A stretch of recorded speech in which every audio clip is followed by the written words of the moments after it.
All right. People seem to like to hear scary stories, danger. So these are times that I don't know, I could have died. Like the parachute malfunction isn't something that people tend to relate to. But let's do it in sequence. Not necessarily always, gonna die. But I think the first time that things got really dicey was on a motorcycle. And these are unusual circumstances because I had a throttle lock. So I could lock the throttle. I was riding like a 750. It was a sport bike. Kawasaki. Yeah, I can't remember what it was. But anyway, I had left. I was frustrated. Things were like a little bit. I was in a relationship that was not ideal.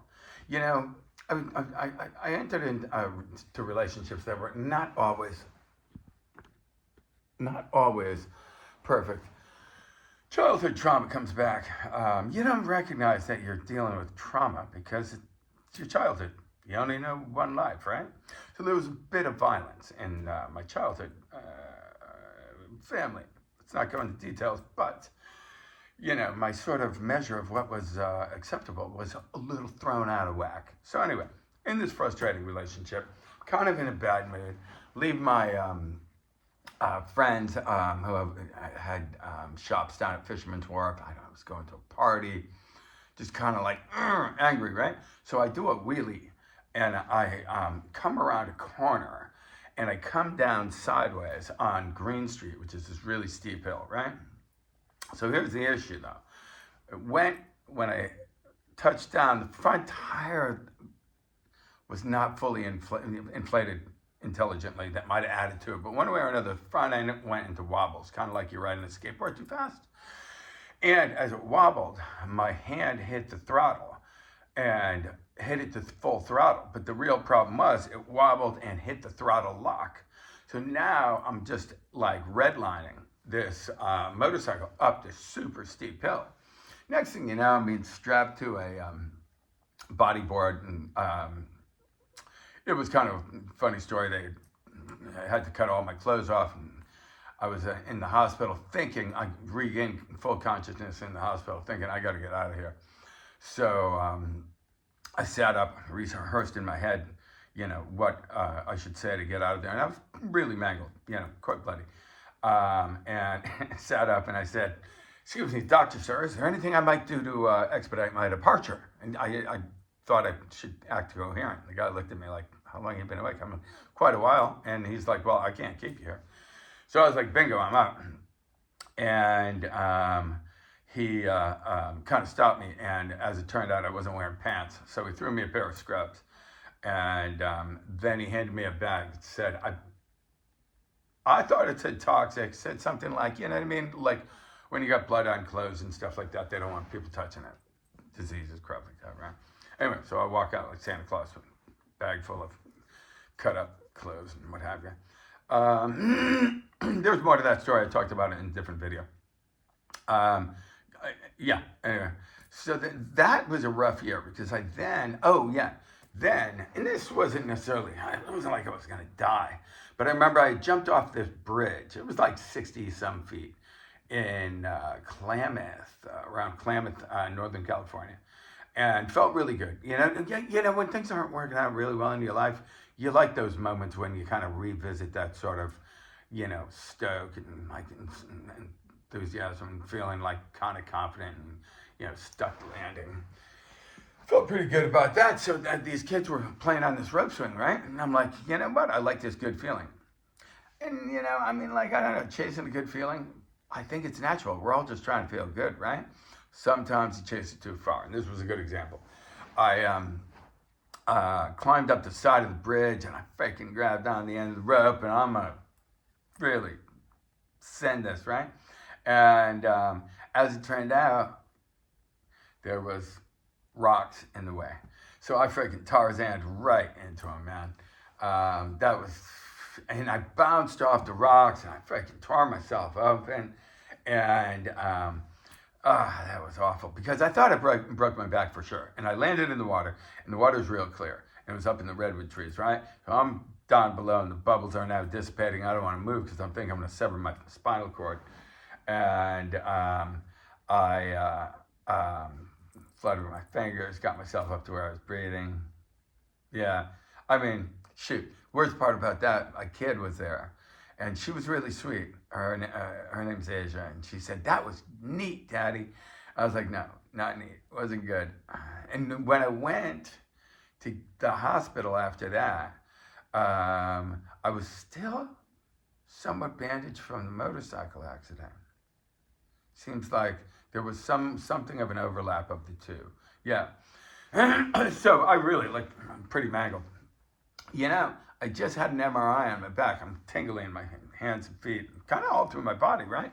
I forgot about this. I got to tell the doctor about that. They had a couple of MRIs. Apparently the cartilage in my neck is kind of crushed from surfing so much. On that surfing note, surfing can be dangerous. I live here with a friend of mine who was just out front and broke his neck, and he died recently. So be careful. That's why I'm sitting on the floor. His family just came and took his furniture, which is cool. I asked him to clear everything out because I want to redo this place. But currently it's a sheepskin in the corner. I mean, my room, of course, is complete, but time to redecorate. I live right here on the beach next to Golden Gate Park in San Francisco. It's a magic place, so I'm really excited to turn the whole place into something special. As of yet, it's a sheepskin on top of ground pads for camping and pillows in the corner and patio furniture. Yeah, I guess I just said that, didn't I? Yeah, you gotta have something to sit on in the living room. We've got a big patio, and there was loads of nice furniture, like teak and stuff like that. I brought it in here. There's still some stuff on the patio. But anyway, okay, so motorcycle accident. So I think to myself, I'm like, you know what? This is getting dangerous. I must end this relationship that I was in and go to Africa. That's what you do. I've traveled a lot. Yeah, well, particularly, I mean, why do you travel? Because you need inspiration. You need, maintain the stoke, bro. So I go to the Middle East. And I forgot there was some bandits on horses that tried to hold me up in the desert outside of Jordan. And that worked out okay. I got off my horse and yelled at them, and they ran away. But my horse ran with them. That's another video. I talked about that. So I had to walk back to the desert, and that's kind of it's an uncomfortable feeling. They had their face covered and stuff like that. It was really quite interesting. And you feel really small when I got off my horse and yelled at these guys, right? And I'm sitting in a big desert, and they're on big horses, and they're way up, so you feel really small. But I was able to hang on to my camera, and they went away. So I'm in the Middle East, then I go down to Zimbabwe. I was in South Africa. A friend of mine in Zimbabwe was like, "Yo, man, I'm running a river company up here. Come play." The Zambezi River is really exciting. I ended up guiding rafts and kayaking and stuff like that. But there were times that when you're held underwater for an extended period of time, I wouldn't call that you almost die, but you fear death. And the fear of death stresses you out, man. I've done that a lot. I don't know, partially because the trauma factor, violence in my younger days, I infused a bit of fear. It's really flipping annoying, right? So my idea was I'm going to overcome fear, which is a bad MO. Don't try and do that. Because fear is good, keeps you away from dangerous things, and you'll never overcome it. And if you try and overcome it by doing things like jumping out of airplanes in Zimbabwe, you might find your parachute malfunctions, which it did. They were short on rubber bands, and rubber bands are necessary for when you're rigging your chute. Pull your chute, and hopefully it opens. In this case, they were short on rubber bands, so they tried to tie little pieces together or something like that, right?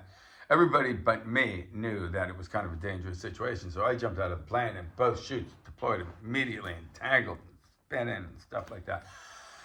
I finally was able to, I don't know how I knew this. This was only my third jump. Who knows?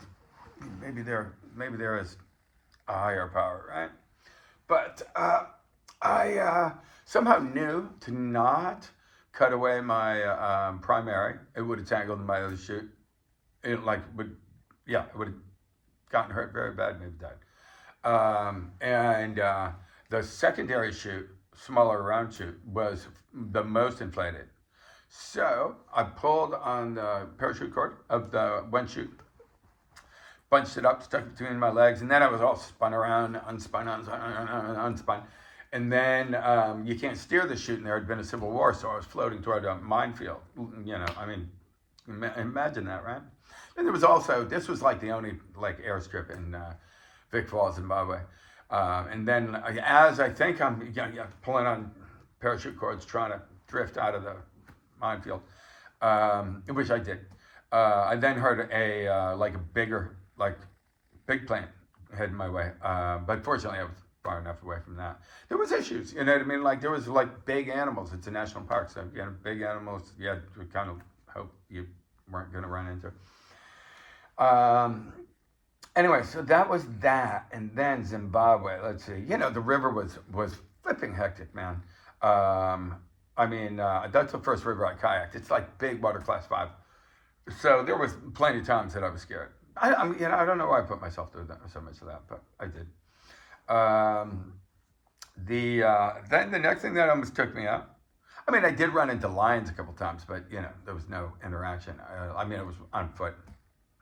Boy, the sound of a freaking lion. Wow, man. That'll freaking sober you up. I remember walking home, they told me not to walk it, you know, walk at all, right? But I don't know, I was stupid. When I first got there, I was really excited. There was an elephant. There had been a period of time when they were killing all the older elephants for the ivory, for the tusks. So the juvenile elephants didn't have the older elephants to sort of teach them.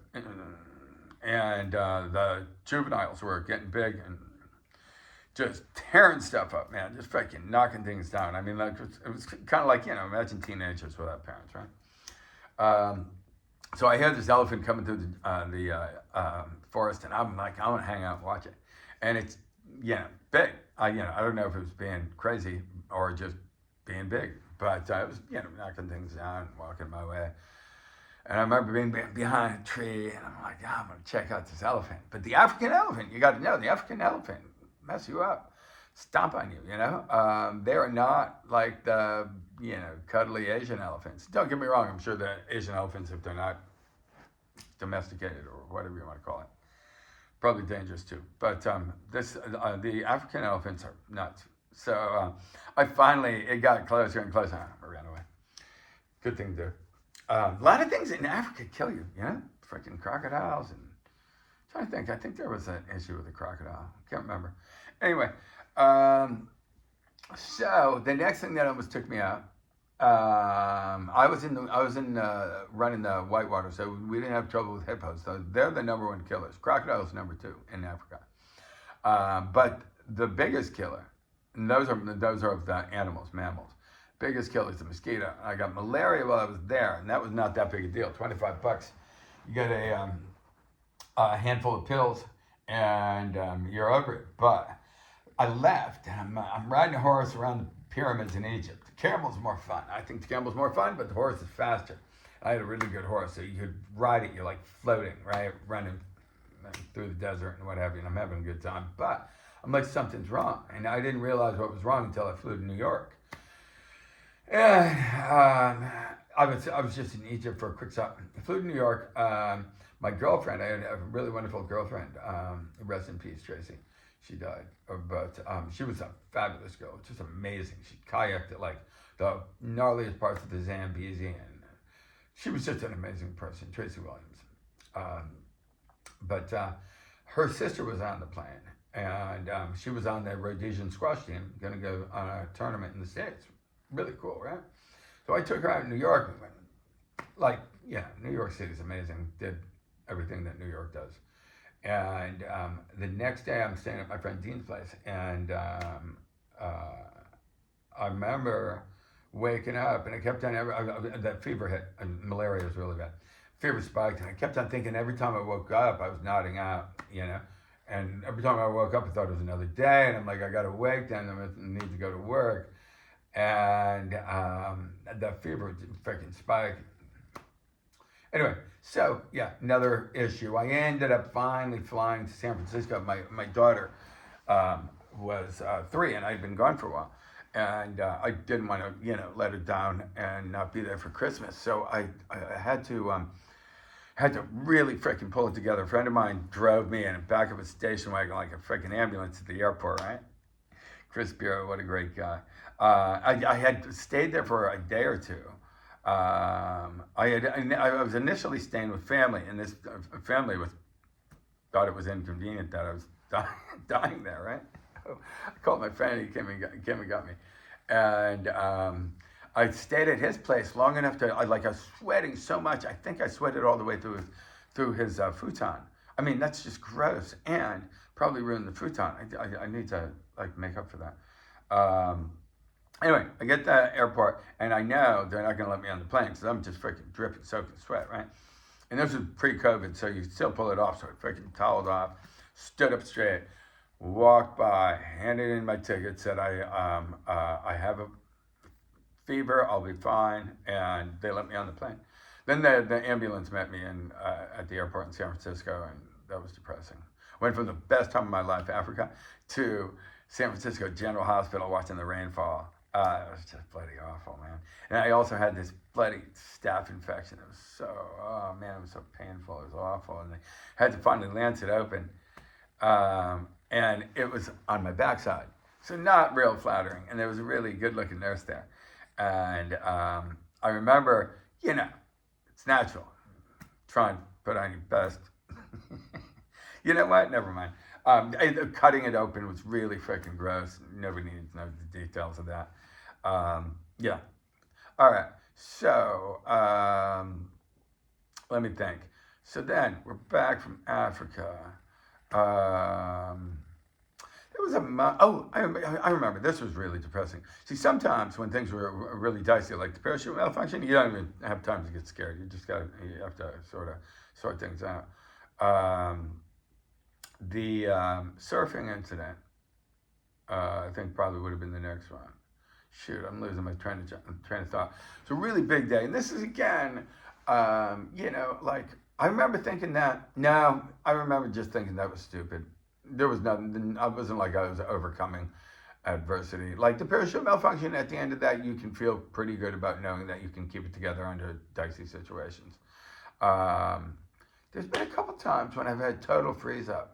When it's overwhelming. Recently, there was a horrific, absolutely horrible, massacre of a family that I came upon. Just absolutely indescribable. It's still in the papers, and the legal proceedings have not been completed. But I will tell you, let's just say somebody was unbalanced. And I think they were trying to commit suicide. There's no way that they were traveling at that rate of speed in a car. Without being insane. And I went back to the scene unintentionally the other day. It's just freaking really overwhelming. I was meeting friends at a wine bar, and it happened to be at the corner where I had witnessed this. And there were children involved and things that you don't want to know about. So it was really overwhelming. Where was I going with this? Oh, yeah, overwhelming. Because I was the first one on the scene. I was like the third one on the scene. Fortunately, or unfortunately, I don't know. There was somebody else there that seemed to have, freaking combat training, medical training, that were just calling DOA, go away. And there's no point in sticking around in a situation like this that is indescribably unsettling. Just gawking or being in the way or trying to help. I've been on head-on collision where I've been the first on site, and you can direct people. Somebody jump off the bridge, you tell somebody to go call 911. You can be of service, right? In this case, I was of no service. It was just, and I couldn't figure out what all the stuff was all over. And when I was there the other day, it occurred to me that this woman probably ran over a recycle bin or something, because I really froze up. I saw something that nobody wants to see, and I'm not going to tell you about it. And then, as I was trying to process that, I'm looking around. This car was in the freaking library. It had, weird, right? but there was something everywhere. And when I was there the other day, I realized there was recycle bins, and that would kind of make sense because I'm like, what is all this stuff everywhere? There must have been a bin full of like cans or something. But anyway, my mind just didn't process. And that same thing happened when I first got to Zimbabwe. It was the highest bungee jump in the world at that point, where you could jump off the bridge between Zambia and Zimbabwe. And a friend of mine, played a little trick on me. Like I'd never seen this a long time ago. I'd never seen bungee jumping. Heard about it. So they freaking tie you up, and they're intentionally making it like really confusing. And hey, does that look tied right? And I don't know. Anyway, let's get them out there. And you walk out on this little plank on this little rickety bridge that even the bridge alone feels unsafe. Now you're on the diving board, right? And I'm like, I got to represent my country, so I do a big swan dive. And as I do, everybody screams, "No!" all at once. And I look back, and somebody's holding the carabiner, the clip that attaches you to the big rubber band. So in that case, I just froze. Like you're like, there is nothing you can do. You're going to be flying through the air for a period of time, and that's about it. And as it turned out, they were just joking.